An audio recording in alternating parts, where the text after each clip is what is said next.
God. Yo. And we are live, ladies and gentlemen. Yo, fellas, what's going on, man? It's a big Thursday night. We got some sports on. Everybody here is a big sports guy, so I know you're going to come with the energy. Man, so it's so crazy. Last week when we went on, I got a lot of positive feedback behind the scenes, man. A lot of positive feedback. I know some people didn't get the hottest feedback, but I got a lot of love. And for the most part, everybody here was a first timer. So I love the energy you guys brought. I said, man, these are going to be my guys. I'm excited to move forward. I think that we have every Tuesday night when we meet for pre-production, we just bring – you guys keep bringing the heat, man. So as long as we keep doing that, I know the Sports is My Love Language podcast is going to do its damn thing. So we're here tonight. We're about to lead everybody into Thursday Night Football. And as usual, we're taking the path less traveled, right? You know, we're walking off the mainstream media, and we're really covering things that I'm sure a lot of people are curious about, but just isn't getting the pub. And one of the things that we're going to talk about tonight is really big actually in the news, but I feel like Fight Sports is trying to avoid it. They're trying to kind of like they don't even want to put the spotlight on it. They really want to kind of do their own thing and ignore that it's there. But it is the elephant in the room. So Pablo, tell us a little bit more about your topic for tonight. What's going on, fellas? Happy Thursday. We got some football tonight. Good to see you guys again. So as Mike was saying, you know, we have this new venture out there in the market that's been going on for a couple of years that has been put out there by the Paul brothers, Logan and Jake Paul, right? You know, they've gotten in there, they did their training, they've been fighting, and, you know, they're fighting former has-beens and things like that. But what I wanted to talk about is what they're doing overall as a business venture, good or bad, for boxing and MMA. You know, my personal opinion from a business plan perspective, it's genius. I think they're doing it the right way. You know, they're building it slowly, but they're having a lot of success. And it's measured by, at least for me, you know, one of the high measurements of this is they've had 4 or 5 of the top 20 pay-per-views of all time since they started doing this. That's success, considering all the different type of pay-per-views that have existed throughout history of entertainment, whether it is boxing and MMA or professional wrestling or concerts or whatever. So that's kind of what I want to talk about. Is this going to be good or bad for the industry? And then good or bad for the organizations that are out there today, the big boxing organizations and UFC and even Bellator from an MMA perspective. I think it can be if they adapt, because I don't think this is going to stop. Like I said, they're just building it, and eventually I think they're going to take big names. And it doesn't have to be the biggest names, but they're going to take known names from both sports and eventually start putting in more mainstream fights that's going to start little by little bringing over the hardcore viewers. Because right now they're getting their viewers, you know, their influencers, they got their guys, and casual fans, and some mainstream because they want to see what this is all about. Right. So that's what I'm putting out there for us to discuss. I think it can be good for the business if those organizations end up adapting. If not, they're going to fall by the wayside, and they're going to lose talent. Your thoughts? I know Akil is a big boxing fan, so I'm gonna start with you, Akil. What do you got to say about that? I think you brought up some good points. When you look at those metrics, 4 out of 20 top grossing, it just speaks to our society in general, right? Because when you think about it, what's the sustainability of this, right? Like, what's going to happen? They're never going to do MMA, so we can cut that out. What are they going to do? They're going to keep boxing. The minute they lose to a half-decent boxer, their pay-per-view draw is not going to be the same. So they're either going to have to fight top-notch fighters eventually. I mean, they can do this for maybe another couple of fights, but eventually they're going to have to fight somebody really good. And if they don't win, I think a lot of the interest – you've seen characters in boxing before, and it only really matters. Prince Nassim was the biggest character ever. Once he lost once or twice, he didn't have a draw. Mayorga was a good boxer, big character. Once he lost, he didn't have a draw. I mean, you have to be winning for this to matter. To beat Nate Robinson, you know, to beat Woodley, to beat these guys, it's all fine and dandy. They're picking their spots, Askren, and I think it's fine. I applaud anybody who's going after it. They've brought actually a little bit more spotlight to boxing again, which has completely been outshined by MMA, largely, I think, because of the scoring system, too. It's ambiguous. Like, how do they see it at 10-8? How does that person see it in the other way at 10-9? You know, it's not like you're watching a football game and you're saying, oh, I think the Eagles won that quarter against San Francisco. Like there's actual metrics there. In boxing, it's so much off perception. They're not going off CompuBox statistics. So I think it's great while it lasts. It's fun. You want to see, it's just like going to the corner and seeing the guy who you grew up with who talks a lot of mess get into a fight.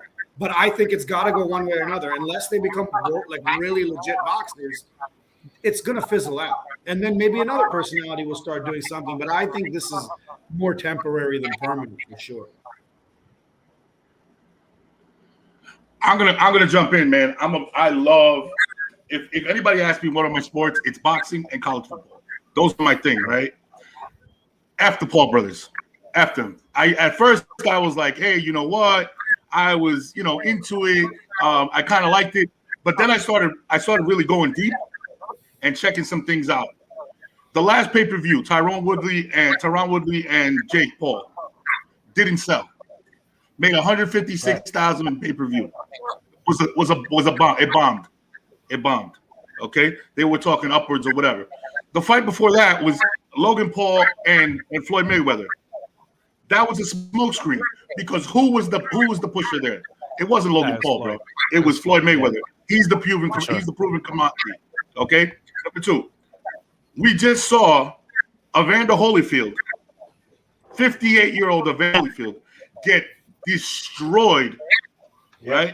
Get destroyed by TRT Vitor Belfort. He's all roided up. There's no testing. Okay, there's absolutely no testing. So these people are really on there, and they could be on whatever chemical they want. Not to say in other combat sports they don't do it, but over here it's blatant, so it's just out there. All right. Effort says F those YouTubers. You're right. I'm with you. What do you call it? Jennifer Vega, you heard it. You beat me to it. Oh yeah, there's a little feedback. We got a little feedback. I'm not sure where that's coming from. Is somebody listening to the cast while they're watching it on another computer? If you are, mute that and just listen to it on this. Yeah. What do you call it? So yeah, it's trash. Now let's be honest with each other, right? Thriller, because Thriller's put on a bunch. Here's where it gets funny too. Thriller has put on a bunch of products. I don't know if you guys know this. Pac Jones, the NFL, fought some guy in West Virginia the other day, and their Barstool is doing some stuff as well. And all these things are flopping. Nothing is selling. Okay, right. So the truth is this: in the beginning, there was a little fanfare because it was Mike Tyson and Roy Jones. So we all jumped on it. Oh wow, holy cow, this is cool. But before that, that this guy named KSI and Logan Paul fought, and that was the peak. That was one of their peak fighting things. Jake Paul was also on that card about 2 years ago, and that only sold about 300,000 copies, which is good, but it's not the numbers enough for me to say welcome into my sport that I love so much. And let me chime in real quick before somebody else goes. And that's the whole thing, because you're right. It's not going to last forever. Just like AK, you said the same thing. They're going to have to pivot at some point and evolve for it to continue. And the only way that happens is if they pull mainstream fighters, if there's any contracts up and they're tired, because they are getting these guys paid, the washed up ones. That's the only way they'll evolve into the business, because you're right, it's not going to be able to last forever. And if they just canceled Riddick Bowe. Riddick Bowe was about to have a fight, field. And because of the Holyfield knockout, they canceled it. It was depressing. Yeah. You got anything on it? I know you got a lot. I saw Mike post that thank you as well, Javi. I just got to say, I didn't watch any of it, so I don't really have an opinion as far as basically the actual entertainment, because when I first heard it, I'm just there like, I'm not going to watch that. For what? Right. Don't take me for a fool. That's how I felt, to tell you the truth. Right. I felt like, like you're trying too hard to pull me in on this, and you're not going to get me. So what? Whoever they got you. They got you all. And honestly, oh well. But I'm happy I didn't watch. And I'm just, when I heard about the event, what's it called? My bad, Riddick Bowe. I was just there like, oh, please, let's stop this already. Yeah. Let's figure out a way to get, like, look, the Roy Jones, Mike Tyson touched on a lot of heartstrings there. Like, But, those times have passed. We got to start finding new talent. We got to start basically, the De La Hoyas, these promotion companies, they got to start building up some new fighters because, honestly, I'm not a big boxing aficionado like Mike is. But, we need to find more of these Canelos, even though there's only one Canelo. But there's got to be other fighters that they could basically bring into the spotlight to make me, want to go. I remember when it was the De La Hoyas, the Tito Trinidads, you know what I'm saying? Even the Arturo Gottis, just fights that just entertaining. Oh, yeah. I don't know if I get that anymore, and maybe it's because I'm just not a real boxing aficionado like that, But other than that, I'm just glad that Riddick Bowe is not going to basically. We're actually going to touch on that part of it. We're actually going to touch on that part of it a little later in a new segment called Off the Cuff.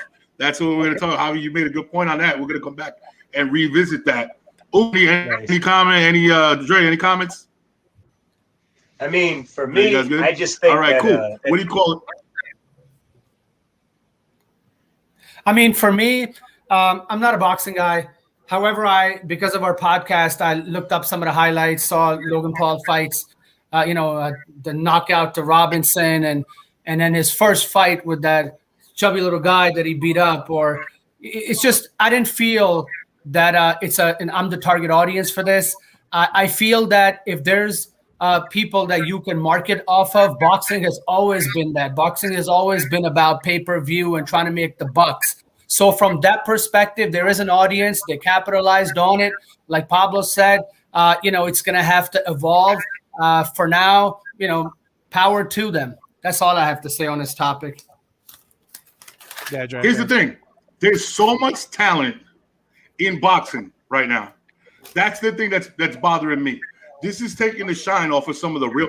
This Shakur Stevenson, Teofimo Lopez, that division itself. Ryan Garcia, Tank Davis, Lomachenko is there. That division is loaded. That's still there, man, and they're moving up. What boxing is failing to do is it's easy to take the light off of them because they're not having their best fighters fight each other. Like Errol Spence has not fought Crawford, which is crazy to me. You know what I mean? Like things like that. But I think everybody. Dre, did you have anything? I don't know if we got back to you. Yeah, I was gonna say that it depends. I feel like the Paul brothers are good and bad for boxing. Bad in a way that it exposes how these fighters are underpaid and stuff like that. And good in a way that it actually puts money in people's pockets. It's entertaining for whoever watches it. For the top pay-per-views.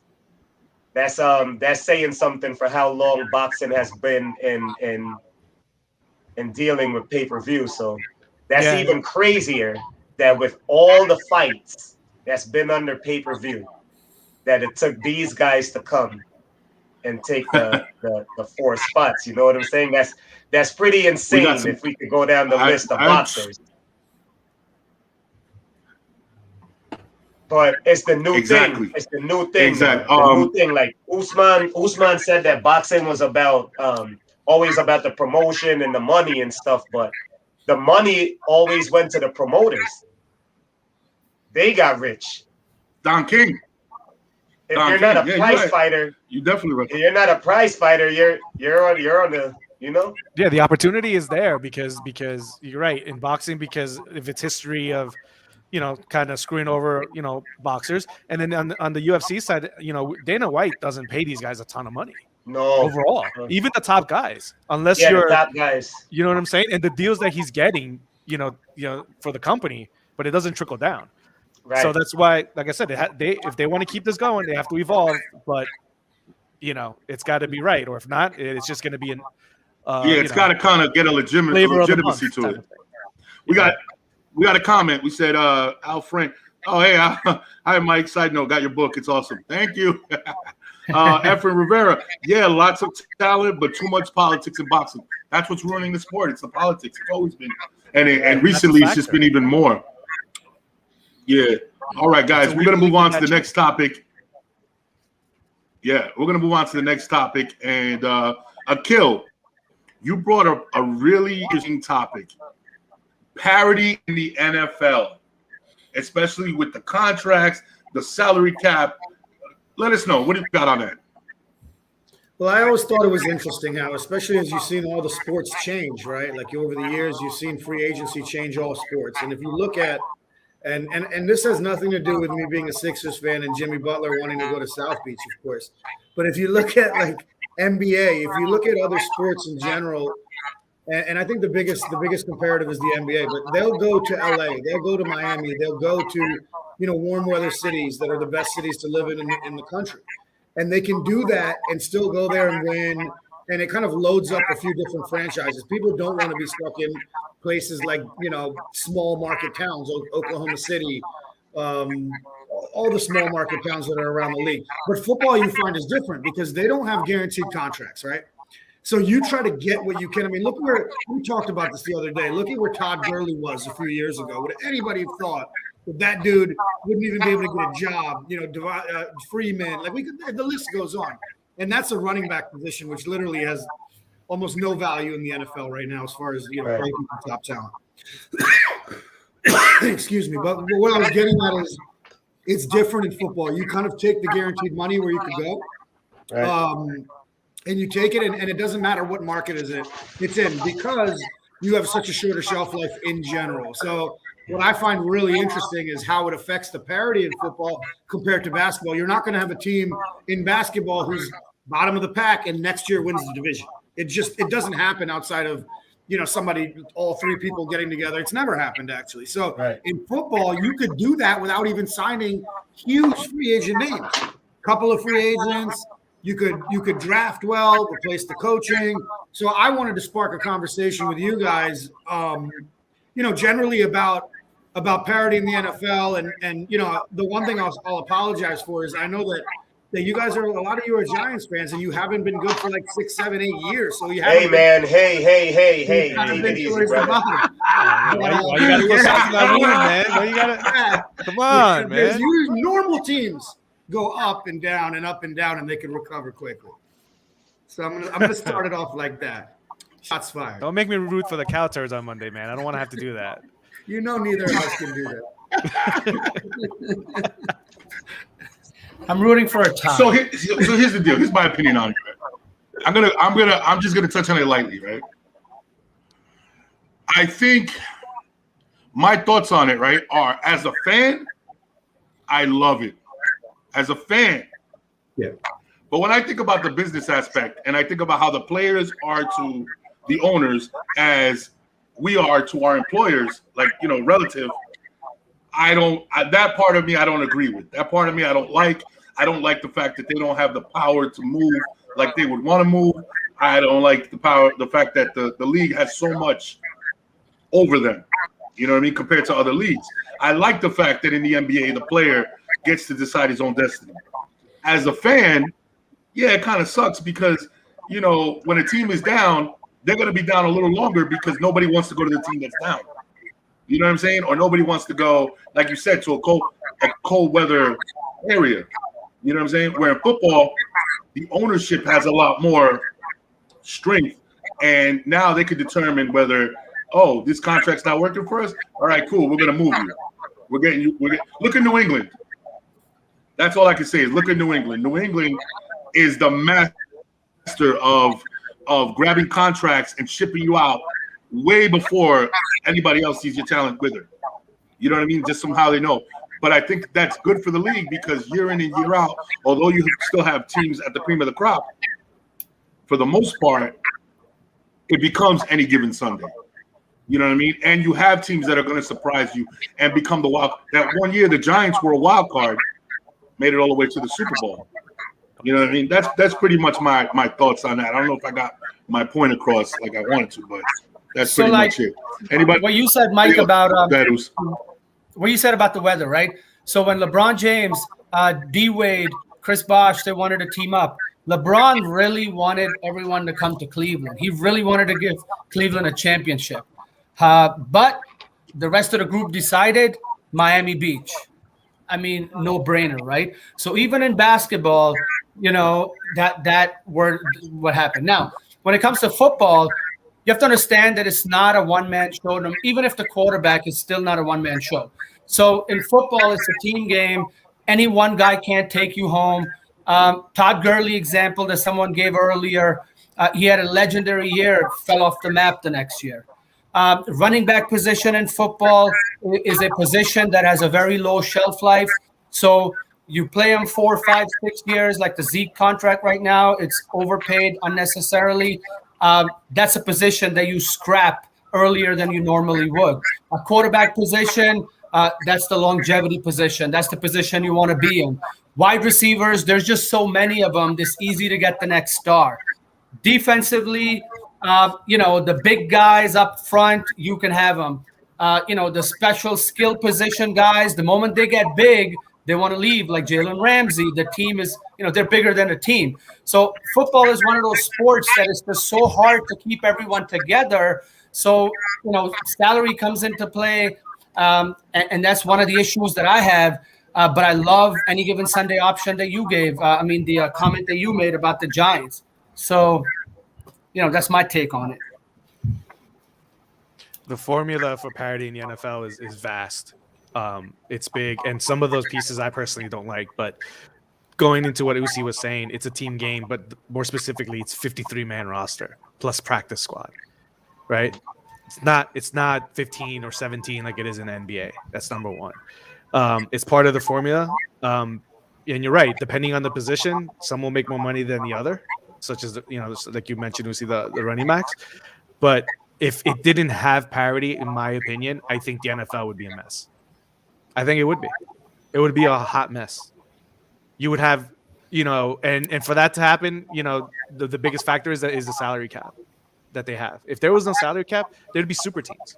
That's all there would be. You would have super teams in the NFL. Truly super teams, like fantasy football, like four team league super teams like that in the NFL, because you can do what you want.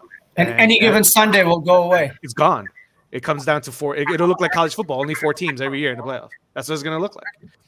And the NFL doesn't want that, and they're gonna have that. They'll bend on things for sure, but they'll always want to have parity in the NFL. It is what it is. And I prefer it that way for football. There are things that can be tweaked, but I still overall prefer it. I mean, in basketball, we have some comments before we move. In basketball, hold up, Bruce. I got some comments. Right? What's that? Efren says Brady did a good job last year of building a super team. He did, but he walked into a situation, I would say, right? So, and then we have Jennifer Vegas who says, so it's fair to say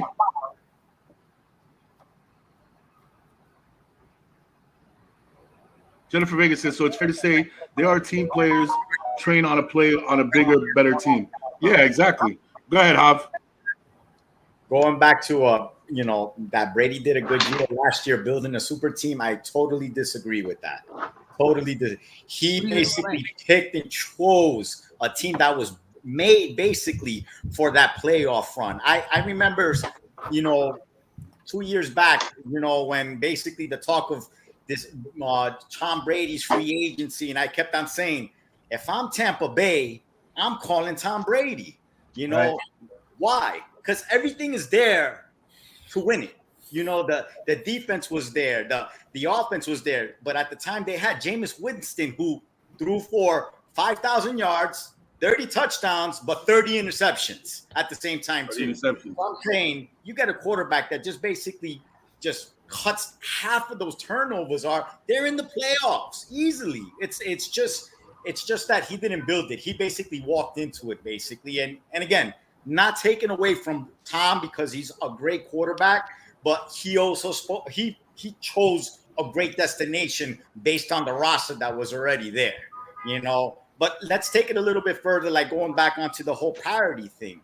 What do they call the NFL? What? Not for long? You know what I'm saying? So, a lot of the shelf life for a football player is not that long. So that's why these teams that basically might be good maybe 4 to 5 years ago, you know what I'm saying, are not good, now, like the Eagles. You know what I'm saying? They, what was it? Like 4 or 5 years they won the Super Bowl. They've been they're trash a little bit after that, right? That's just a little jab for you. Coming at my Giants like that. Don't you dare do that again, all right? I verbally retweet that. you have these teams that basically can create something, you know what I'm saying, every single draft, you know, hope from year to year. Remember, Jacksonville Jaguars 4 or 5 years ago made it to the AFC Championship game. Now they suck. You know what I'm saying? It's that quick. You know, it just becomes that. That's why it's so good for the NFL with this parity. You know, because I agree, the NBA, there is no parity. If LeBron James is healthy throughout the whole season, you kind of figure in your head, all right, that team's going to the finals, right? So, like, you know, it's just one of those things that you just know that in the NFL, if players stay healthy throughout the season, you know, you could pick a couple of teams. All right, they'll make the playoffs. But there's always injuries throughout the season, and then it could basically turn a franchise around. Case in point, the Cowboys last year. Once Dak Prescott got hurt, you kind of knew that there's no chance the Cowboys make the playoffs. I'll end it from there, and I'll send it off to Dre. They were 1-4 before he got hurt. Yeah. Right? Yeah. You guys making some really good points. Dre, you got some? Yeah. You guys making some really good points as far as the parity in the NFL, but for me, it's the NFL is so many moving pieces put together that to me, that's just a part of the success of a team. Luck, next man up, whoever's the next guy up, like Javi was just saying with the injuries, if you have the depth chart, the timing of your injuries, it's a whole bunch of stuff that goes into who do you get, where do you go to play your first round game? Do you get a home game? Do you get an away game? Like, it's a lot more that goes into the actual overall success of an NFL team. They've definitely perfected the science. Yeah. Go ahead, Dre. Whereas, my bad, I'm just like he said with Jacksonville Jaguars a few years ago, it was just that the formula came together at that time. Probably never to happen again, but for that moment it worked because all the chips fell into place. So the parity in the NFL with the drafting, how they got the drafting system and the stuff like that, but the fact that there's no guaranteed contracts and the owners are so in charge, I feel like that's why the league will continue to stay in the trend that is going right now. I'd like to make a comment. One thing about the NFL, a lot of people don't realize, it's based off of momentum, right? If you're hot, if you're streaky, you have high confidence, you go on a roll, it's a 1 week showdown in the playoffs. If you get hot the last 5 weeks, you go on a roll, you can win the Super Bowl. That's how the Giants won that last one that they won.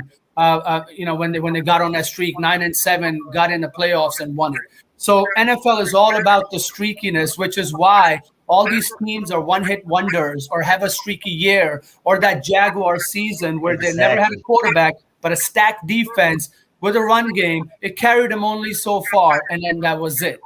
Just one comment about the Brady situation in Tampa. I agree with Javier where he chose a team that fit the mold and minimized those 30 interceptions. However, he did something else. He stacked an already stacked team with more of the same positions that were already good. He got Gronk on top of an already good tight end. He got Fournette, a top 4 draft pick, to an already good running back. They had the best 1-2 punch, Evans and Godwin. What does he do? Add Antonio Brown, who's a Hall of Famer. Wasn't for personality issues. He's a top receiver in the whole league. So he got 3 of them now. That's an unstoppable, cast. I can quarterback for Tampa. I have no arm. And I could probably, make him a playoff team. Then he got the refs and all these other things that played factors. Yeah, and those are the 3 guys that scored in the Super Bowl too. The 3 guys he brought in. Yep. Right. So in NBA terms, Tom Brady did a KD and then he did a LeBron combo. I don't think they're a super combo. Yeah. This is a really all right. So we're gonna move on to the next topic, and that is my topic. So we call the NFL, right, the No Fun League. And what I found is that recently, a lot of the rules are getting even crazier when it comes to celebrations. Now there's no taunting. I don't know if you guys remember last year, there was the deuces up that Tyreek Hill used to put up.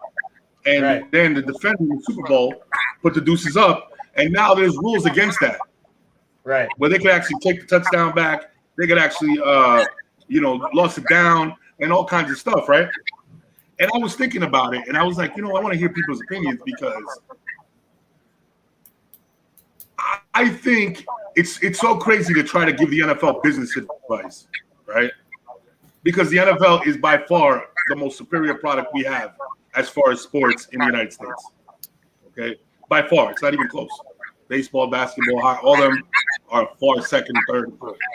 And yet, I still feel something tells me, and it feels like the NFL caters to a couple of years ago, to maybe like 30 years ago, where that was frowned upon, where it was like, oh, just give them the ball, move on. This day and age, these new age kids, they're with the shits, man. They're with the celebration. They're with the individuality. And I think the NFL does it on purpose because they want the logo first. They understand that face mask, it gives them an automatic block to be independently famous. So that's why a lot of players go out of their way. And then I was watching a podcast the other day, and Ocho Cinco is basically saying that his numbers are comparable to most Hall of Famers. Right? His number-wise. He compares top 5, top 6, everything. But that's a fact. Because he was a celebrator, because he celebrated, and because he was a big mouth, he feels like his chances of getting to the Hall of Fame are very slim. He's not. And I want to know your thoughts. What are your thoughts on celebrating in the NFL? Kill, why don't we start with you? Yeah, first of all, I'd say with Chad Johnson or Ocho Cinco, if he did two more years like that, he'd have gotten the Hall of Fame. Yeah, and maybe he was just a little too short. I agree. But no, listen, man. I understand. Look, I don't want people. Like we try to. You got to believe if you want to, look at it positively. The purpose in that is to be humble. Teach our youngsters, the younger generation, to be humble. Act like you've been there before. I remember the first time I was young and I went to like a select camp and I scored a goal and threw my hands up. These kids from Canada, they played hockey. They came up to me like, "You've never scored a goal before?" And I felt so small. I was like, "Yeah, you're actually right. What am I doing? That's what we did." So I think that there's a value in teaching people to be humble. But truth be told, if you're not rubbing it in a specific person's face, celebrate, have fun. That's what this generation is about. That's what it. I have no issue with celebrating. I think it brings characters. It brings excitement. It makes people put more money in their own pocket that have these short shelf lives. I got no problem with it as long as you're not being super disrespectful to a certain person. And they're being super disrespectful to each other. It just doesn't get on camera, and it's not something that the whole world gets to see. In general, I'm all for celebrations, as long as it's not like kind of OD on one person. What do you think, Dre? For me, I agree. I agree a lot with what AK just said. For me, having played a lot of soccer and having been the striker on a lot of teams, the main goal scorer. Yeah, on to the next. I used to rehearse celebrations. I went into college freshman year with celebrations from Trinidad that I know that I was going to use. And it ended up being to the point where my teammates didn't even realize they liked celebrating. They just needed somebody to bring it out of them. By sophomore year, even the defenders were getting into the rehearsal for the celebration for the goals. Dre, in case I score, man, I want you to put your knee, and I'm going to put my cleat, and then you shine my cleat with your shirt. And it started being that way with guys that used to frown when I celebrated freshman year. So to me, natural, organic celebration is just that. It's just natural. Like the other day, there was a penalty for taunting in the NFL. When to me, it was just like just like a yell after a real solid play. Like, listen, man, I won this play. Yeah, like, to me, that was no taunting at all. But according to what Mike is saying, they're shrinking the wiggle room for the players so much. It's just like that they're almost not allowed to have a personality in a sport where in the weight room, after you're done doing a set, what do you do? In practice, when everybody's done with a drill, they get together and what do? It's always about chants. It's a lot of feedback. Yeah. What do you think, Javi? Javi, what do you think? Oh, did he hit a button? All right. Now, yeah, I had it on mute real quick. Yeah. You know, I'm all about the celebration, to tell you the truth, man. You know, I don't have a problem, you know, team celebrating at all when there's a, you know, great play was made or anything like that. The only thing that I will say about some of these celebrations is that if you're losing 35-7, you know, and all of a sudden sit down, bro, and the whole defense is running towards the camera, I don't know if I'm like, sit down. Yeah, what are you doing right now? Why are you celebrating? You're down 35-7. You haven't done anything well throughout the whole game. Now you're gonna not. So that's why, in a way, I get like I don't have a problem with celebration, but sometimes I question the timing of the celebration. Yeah, for sure. You know, because I would add something warranted celebration. Yeah. Because a team makes a great play, man, like a triple play happens in baseball, something like that. That's really rare. I feel like guys should be allowed. To celebrate something like a really nice catch or a really nice goal or a save from a penalty kick in a soccer game. Of course. That brings that out of you naturally. But like you said, you're getting your ass kicked 35-7, man. Yeah. Take the ball and hand it to the ref. Yeah. I think you guys hit it on the head when you said organic. It has to be organic. Correct. I think that even the casual watches it and says, that was scripted. Okay. Don't get me wrong. There's times. And Jennifer makes a great comment. She writes, those are the players that get the outside deals and the licensing. And you know the NFL gets a kickback off of them. And it's true. It's like, if you're a top tier player, if you're a top 5, top 10, 15 player, maybe you don't have to do those things, right? But if you're a guy that's kind of middle of the road and you're not making the top salaries, it might behoove you to make a, you know, like my man, what's his name from the Giants that used to do the salsa? Victor Cruz. He made a career off of that. I worked at Patterson. He was awesome.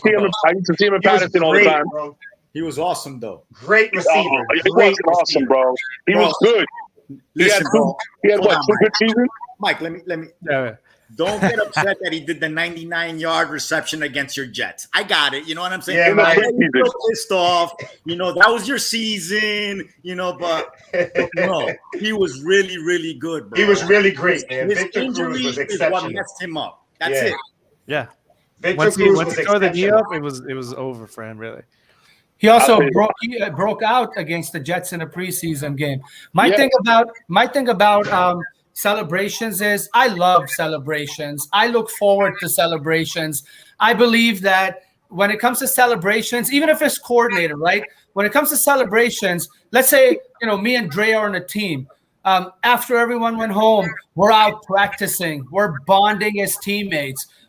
You know, me and a few of the guys get together on a unit, defensive unit. We're bonding on a celebration. Exactly. These sports, especially football, is all about the chemistry, the bond, the connection with each other, the unspoken.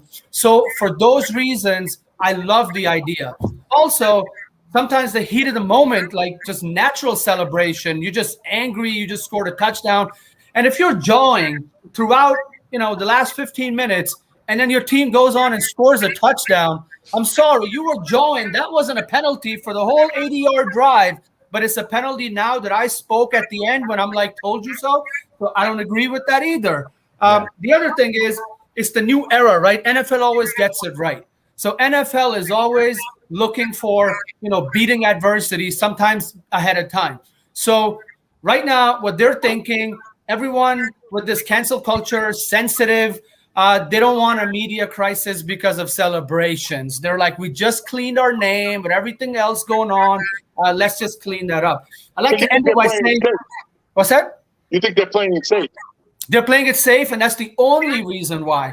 Also, just forgot to mention about Ocho Cinco. If he didn't play for the Bengals, maybe he had a chance.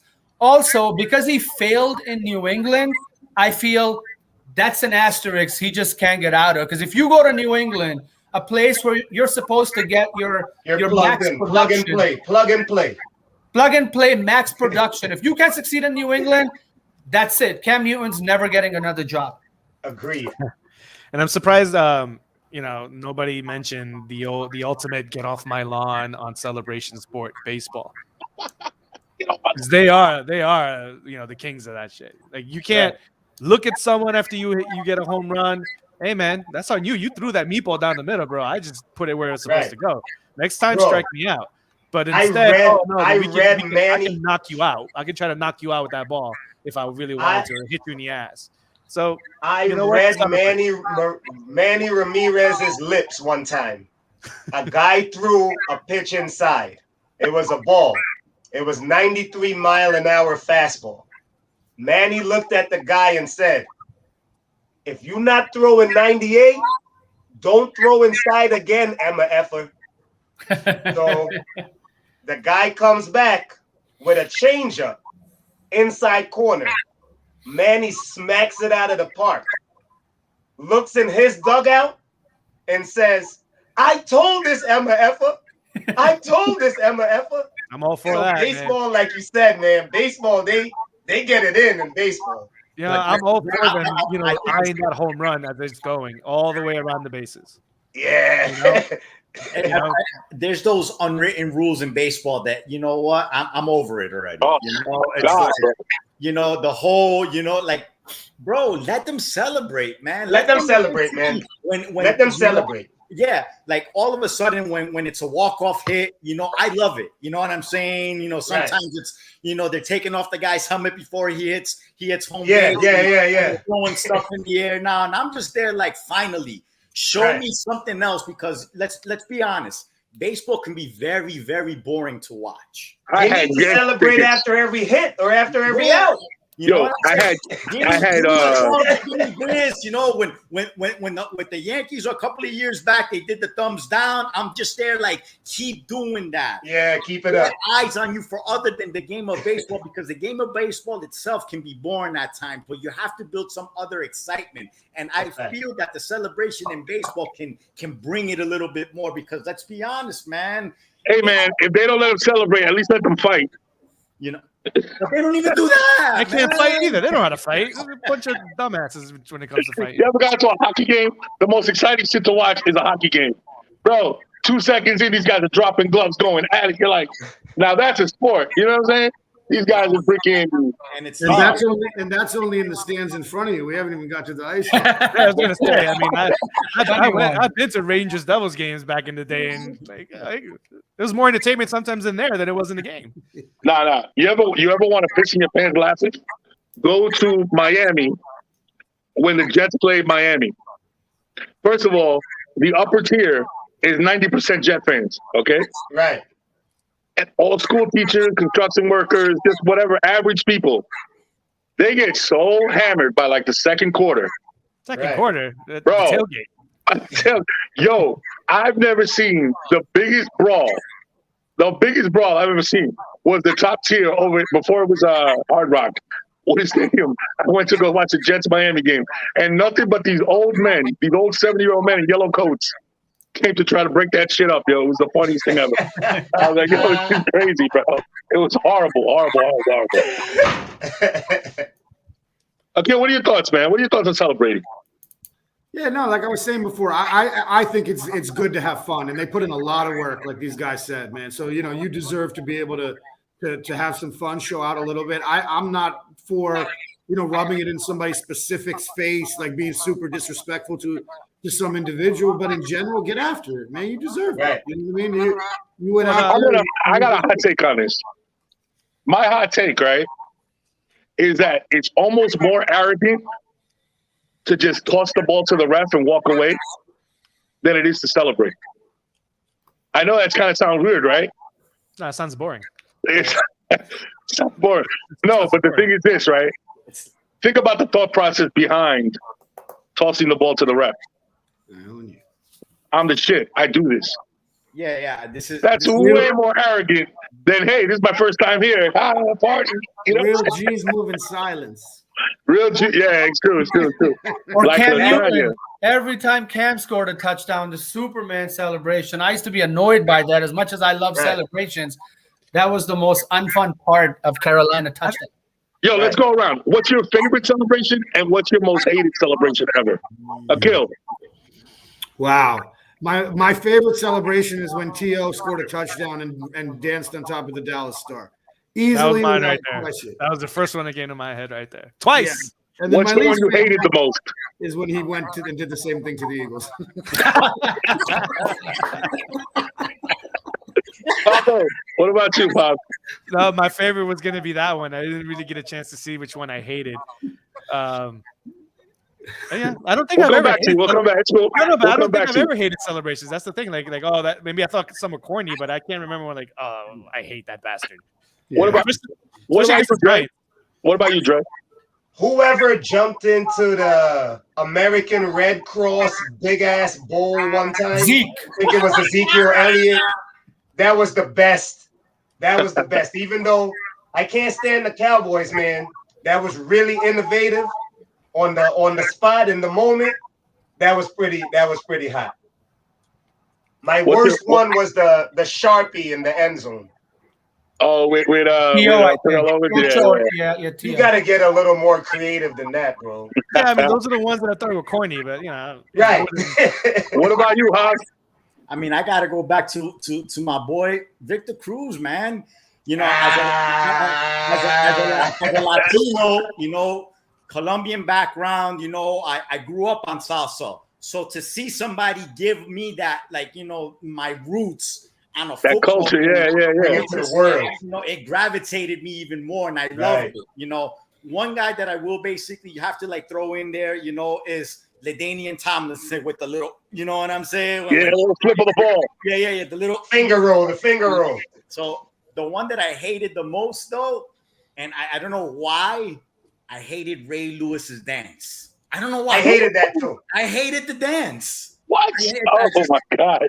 Wow. That's my That was favorite. I was just gonna say that's my That was favorite a all pre- time. The Ray Lewis dance. That was a pre-celebration because that happened pre-game. That didn't happen after. Exactly. Good But happened. Celebration. It was like, What about you, Skag? You said, hey, Cruz, you were saying? So I mean, I was gonna go with either Victor Cruz or the Ray Lewis. Cruz is my all-time favorite. I'm not gonna piggyback off of him. I like that era for a couple of years when Ocho Cinco and T.O. were just going at it. Like, you would really want to tune into those games because they both had something pre-planned, the popcorn, the golf with the sideline. Some hot shit. So I love that era, and all of them I like, you know, outside of the Victor Cruz one. Resuscitating the football? Yeah. That was the baby, Honorable mention, Tony Gonzalez with the dunk.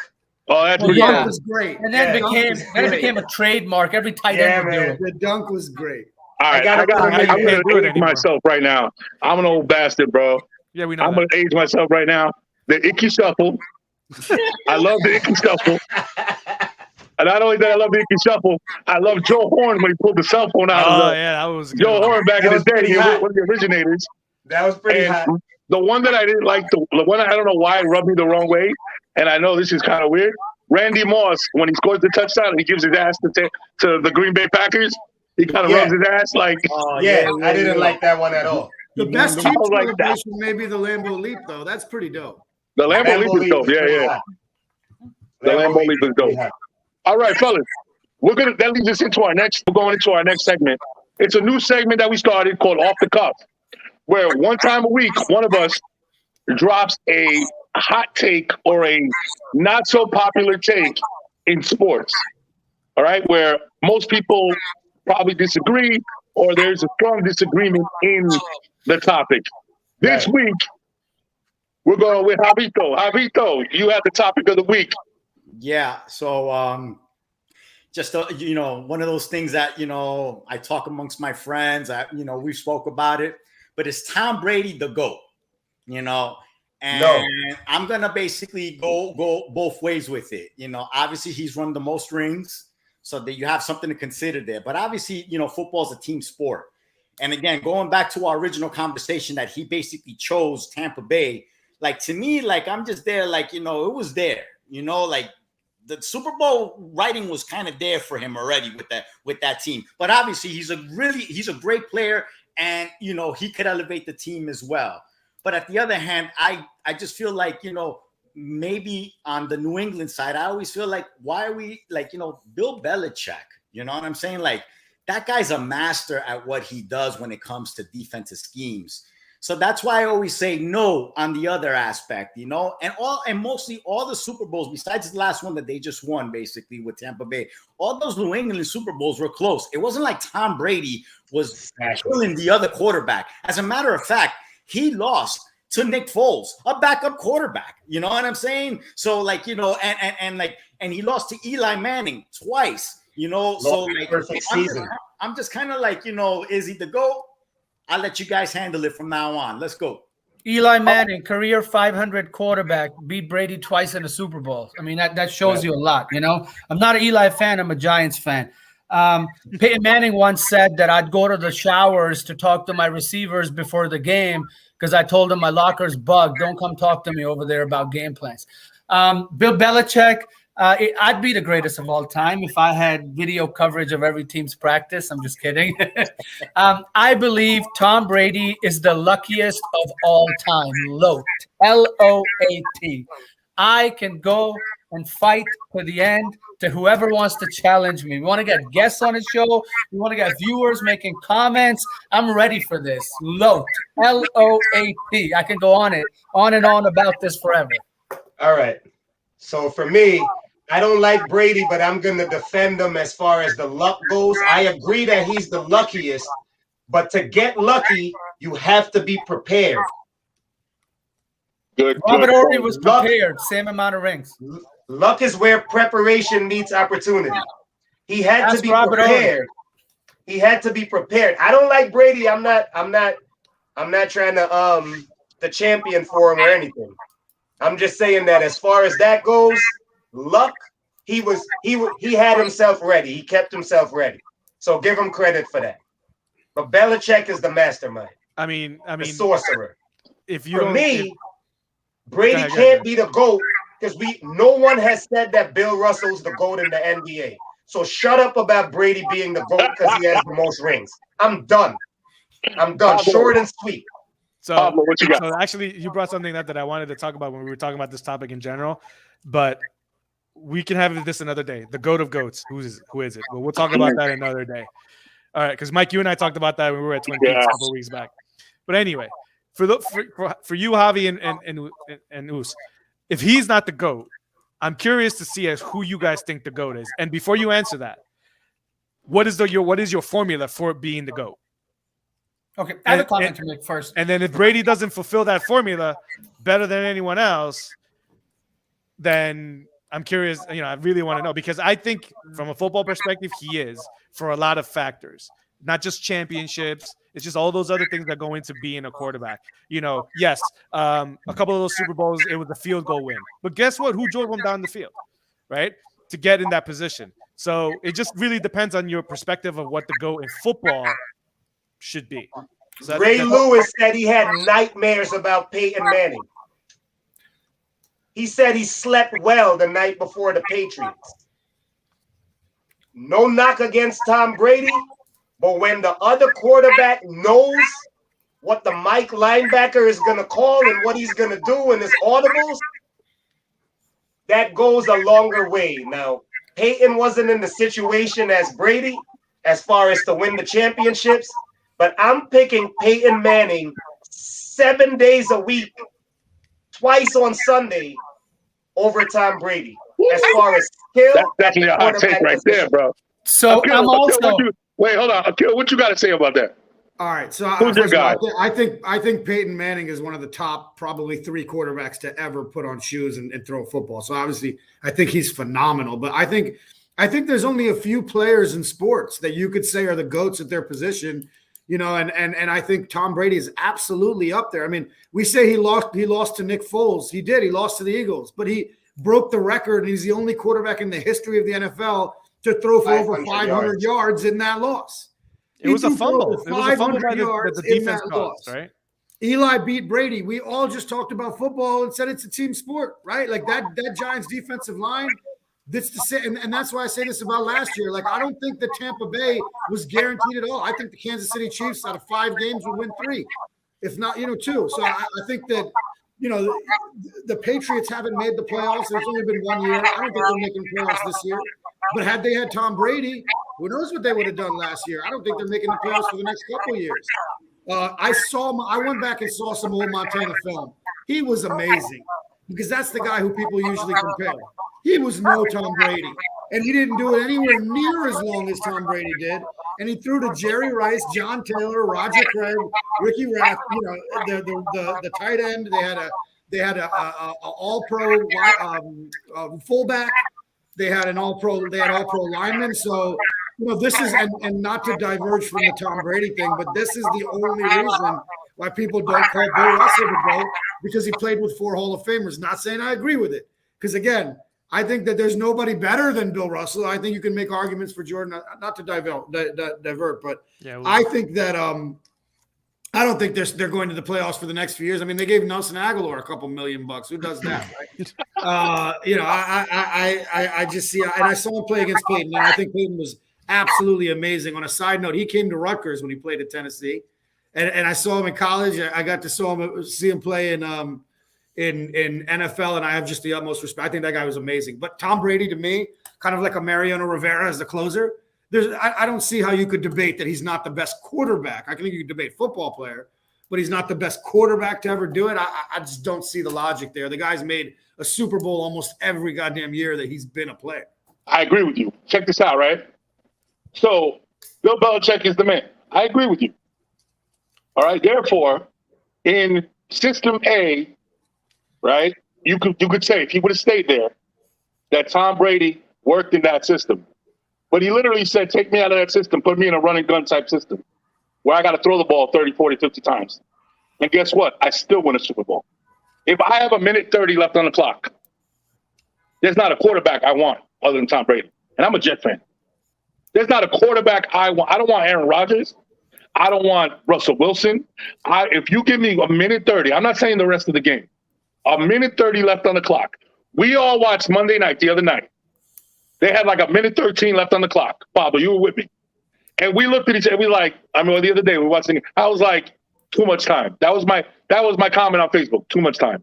Oh, the Thursday night. Yeah, the opener. But I say the same about Eli. Give him 1:30. He's also going to win you the games. No, for the other 99% of the game. So if 1:30 is all you need to win football games, then sit Brady home, let Peyton Manning play the whole game, let Peyton Manning transform the entire NFL. What did he do? This guy walked into the NFL. Like Peyton Manning. Peyton Manning had Marvin Harrison, and Hall of Famer. Reggie Wayne, Hall of Famer. Clark, what's his tight end? Edgerrin possible James. Hall of Famer. He had Dwight Freeney at one point. He had the other defensive end. He had Bob Sanders. He had a coach. He did not have coach. So Bill Belichick beats any coach he's ever had. Like, that's not even a comparison. That's up against each other. But not to say he didn't have a coach. Was too conservative a coach. I believe. Okay, so let me tell you. So as far as Peyton Manning is concerned, the guy walks into the NFL. He is the sole reason behind why these 2-minute offenses, these quick offenses, the quarterback's doing everything, running the show, is primarily because he changed it. You don't even need an offensive coordinator. All the stuff Brady does now. All the stuff Brady does now. He got it from Peyton. Yes, he took someone else's stuff and got better, but that's how New England won the first 3 Super Bowls. They had the videotape of every team. So, yes, Brady is the best impersonator. Now he's impersonating Peyton Manning. That's it. I could go on. We need a whole show on this. Okay. Wait. I got something to say, and it's based off of a comment that we got. It's based off of one of the comments we got. Efren Rivera put the nail in the coffin for everybody's argument. He's still doing it. Yes, that's not a Well, nail in the coffin. hold on. Let me. Game over. No. The game has changed, Mike. Remember that. All right. Remember, why did they change the rules? Because Brady got hurt that 1 year, and all of a sudden the position for the quarterback changed completely.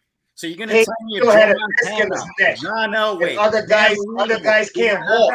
Where's Doug Flutie? But you know what? But you know what? Who did have that rule change when it happened? Peyton Manning. And what did he do with it? Did he win championship as much as Brady did at that time? As many as Brady? Tom Brady. He was only 2 more years in the league. Javi, you want to quote that rule? I'm going to tell you, Peyton had the rule too. Yeah, but he had it for 1 year and he won. He just basically. Oh, they changed the rule on hitting the quarterback low. That's what you're talking about, right, Javi? When Peyton had some bad games. No, I'm talking about the rule when you walk by Brady, like 10 yards from Brady, and there's a 15-yard roughing the passer penalty. Phantom penalty in Kansas City. That's the Jordan AFC Championship game. Let me just go back. Make sure the ball's soft enough for him to grip that shit. Going back to that, I feel like, in this day and age, this era of quarterbacks, Tom Brady has benefited from all the rule changes. All right. Let's not forget that these quarterbacks are now playing into the 35. Back in the days, 35, you were basically already on your way out. Done. Now you're going to get into Mike's topic about Brady and his health. What about Drew Brees? Right. Drew Brees. PEDs. You know what I'm saying? But let me go back to answer your question, Pablo. Who do I think should be up there? I'm going to say John Elway, because in 80s, he had nobody, and he was going to the Super Bowl. Name me right on that Broncos team right now. He had a 2000. He had the 3 amigos. Wait. He had the 3 amigos. Terrell Davis was MVP of the league. He had the 3 amigos in the 80s. He had Carl Mecklenburg, Hall of Famer. He had defense. Steve Atwater, Hall of Famer. Ed McCaffrey was not on that team. Steve Water was not on those 80s teams. He had Ed McCaffrey. Was not on those are the Super Bowl wins, right? Yeah, those are the Super Bowl wins. 80s. All right. We're not talking about when he won it. I'm talking about him taking a team on his back. Right. All right. Because I don't even know who Sammy Winder is. That who we're talking about? So, so are you telling me that losing Super Bowls is part of being the GOAT? I mean, if you're basically going to put a team on your back and take them all the way there, I'm got to consider you somewhere up there, bro. If Jordan is the GOAT, who do you think the GOAT is? Who do you think your GOAT? If Jordan is the GOAT, then losing is definitely a part of it. Phil Simms, bro. Phil Simms. All right, fellas. Hey, listen. We're bleeding into the Thursday night game, so I want to wrap it up. Thursday night predictions. AK, what do you got? Panthers or Texans or Panthers Texans? I mean, I don't know if anyone's going to think that this guy Davis knows is going to take them to a W. I think we're going Panthers. Everybody's going to talk scores. I'll say 27-14. 27-14. Yeah, so I mean, like you said, Davis Mills. I mean, that Panther defense is #1 in the league right now in pretty much every defensive category. Yeah, Houston's got a good secondary, but it doesn't matter if you want to stop the receivers. There's a monster behind Sam Darnold right now called Christian McCaffrey. He can run all over them, and I just don't think Houston will have the offense to do anything. So I'm thinking 30-10, Carolina. Wow, the spread is there. You know that, guys, right? Because Houston defense is not bad. Houston defense. I'm not saying they're going to hold them, but the spread is 8 points. Right, but I just think McCaffrey will dominate, and that leads to play action, and they'll just be able to score. And I don't think Houston has had enough offense against that Carolina defense. Dre, what do you got? I agree with Pablo all the way, because I was going to talk about McCaffrey as well. I don't think that he gets his correct amount of flowers. I feel like he needs a bigger garden. I think because it was injury. I think he was hurt last year. I think before that he was getting it. Okay. I'll take that. That guy's a really good football player, man. It's going to be 27-14. 27-14. Javi. So I don't even know the name of the Houston Texans quarterback. Davis Mills. They're holding open auditions like the Eagles. All right.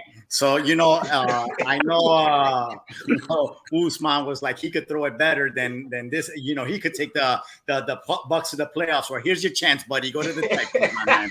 Anyways, so I got the Panthers winning around basically 27-17. And going to what Dre said. Yo, Christian McCaffrey is the best running back in the league, hands down. Really good, I don't care what anybody says. He's That really good. That guy's lightning. Time for people to stop. Listen, We're gonna man. have to debate that, boy. Listen, man. I feel like they don't want to give the credit to the light-skinned brothers. As a dark-skinned brother, I'm giving it up to him, man. He's the man. Christian McCaffrey is the man right now. I don't see all how bases covered. You could debate it, but he's the best running back in the game. I'm with you, Javi. You need a reception. You need a long run. You need a little run. He got does you, it all, bro. He got you. The best ability is availability. Yes, sir. Go ahead, Usman, what you got? So first thing, what's his name? Javier was like, Elway should be the greatest of all time, right? So Giants beat him in a Super Bowl too. So my team just keep beating all the goats. Anyway, I'm okay with that, baby. I'm okay. Yeah, I'm okay with that too. Anyone that thinks that Carolina is not going to win does not know football. Houston has no quarterback. They still won't play Deshaun Watson. I don't know how they're going to score points. Carolina defense this year is something special. New Orleans last week, what they did to them, I don't know how Houston scores any points. I'd still give them a touchdown, maybe 2 field goals. That's 13. And I feel Carolina probably score 24 because they're not going to just keep scoring. Run the ball a lot. The receivers for Carolina are not going to get a lot of play. For that reason, McCaffrey is the best running back in the entire league, both fantasy and reality. And that's my score, 24-13, Carolina. I'm going 24-3 Carolina. 24-3. 24-3 Carolina. Damn. And Donald is trash regardless. Uh, And with that, ladies and gentlemen, thank you very much. This is the Sports is My Love Language podcast, and we are out of here. Enjoy the football game, everybody. Enjoy, fellas. Peace out. Take it easy, fellas. Peace. Take it easy. Akil, I got 4 of those shirts. In the bathroom? I got some cricket championships over you, though.